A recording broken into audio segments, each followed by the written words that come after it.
ಪ್ರಾರ್ಥನೆ ಮಾಡ್ಬೇಕಾದ್ರೆ ನಾನು ದೇವ್ರ ಹತ್ರ ಮಾತಾಡ್ತೀನಿ, ವಾಕ್ಯ ಓದ್ಬೇಕಾದ್ರೆ ದೇವರು ನನ್ನ ಹತ್ರ ಮಾತಾಡ್ತಾರೆ. ಆಯ್ತಾ? ಅದಕ್ಕೆ ಎರಡು ಬ್ಯಾಲೆನ್ಸ್ಡ್ ಆಗಿರ್ಬೇಕು. ಊಟನೂ ಮಾಡ್ತೀವಿ, ನೀರು ಕುಡಿತೀವಿ.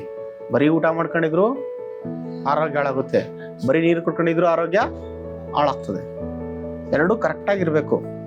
ಪ್ರಾರ್ಥನೆನೂ ಇರಬೇಕು, ವಾಕ್ಯನೂ ಇರಬೇಕು. ಬರೀ ಪ್ರಾರ್ಥನೆ ಇದ್ರೂ ಆಗಲ್ಲ, ಬರೀ ವಾಕ್ಯ ಇದ್ರೂ ಆಗಲ್ಲ. ಎರಡು ಕಣ್ಣು ಎಷ್ಟು ಮುಖ್ಯ, ಹಂಗೇನೆ ಎರಡು, ಪ್ರಾರ್ಥನೆ ವಾಕ್ಯ ಎರಡೂ. ಸರಿನಾ? ಇದ್ರ ಜೊತೆ ಉಪವಾಸನೂ ಅಭ್ಯಾಸ ಮಾಡಬೇಕು. ಈ ಜಾತಿ ಪ್ರಾರ್ಥನೆ ಮತ್ತು ಉಪವಾಸ ಅಳಗಿಸ್ಬೇಕು. ಅದನ್ನ ಉಪವಾಸ ಅಂದ್ರೆ ಹೊಟ್ಟೆ ಹಸ್ಕೊಂಡು ಮನೆಯಲ್ಲಿ ಬಟ್ಟೆ ಹೋಗ್ಕೊಂಡು ಕಸ ಗುಡಿಸ್ಕೊಂಡು ಕೆಲ್ಸಕ್ಕೆ ಹೋಗ್ಕೊಂಡು ಇರೋದಲ್ಲ. ದೇವ್ರ ಸನ್ನಿಧಾನದಲ್ಲಿ ಕುತ್ಕೋಬೇಕು. ಲಾಸ್ಟ್ ಟೈಮ್ ಹೇಳ್ಕೊಟ್ಟಿದ್ದೀನಿ, ಕರೆಕ್ಟ್ ಅಲ್ವಾ? ಕುತ್ಕೊಂಡು ಚೆನ್ನಾಗಿ ಬೈಬಲ್ ಓದ್ಬೇಕು, ಚೆನ್ನಾಗಿ ದೇವ್ರ ಹತ್ರ ಮಾತಾಡಬೇಕು.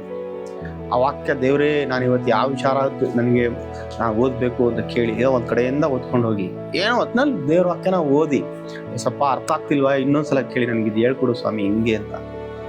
ಪರಿಶುದ್ಧಾತ್ಮನ ಕೇಳಿ ಹೇಳ್ಕೊಡಿ ನನಗೆ ಅಂತ ಅವ್ರು ಹೇಳ್ಕೊಡ್ತಾರೆ. ಸರಿನಾ?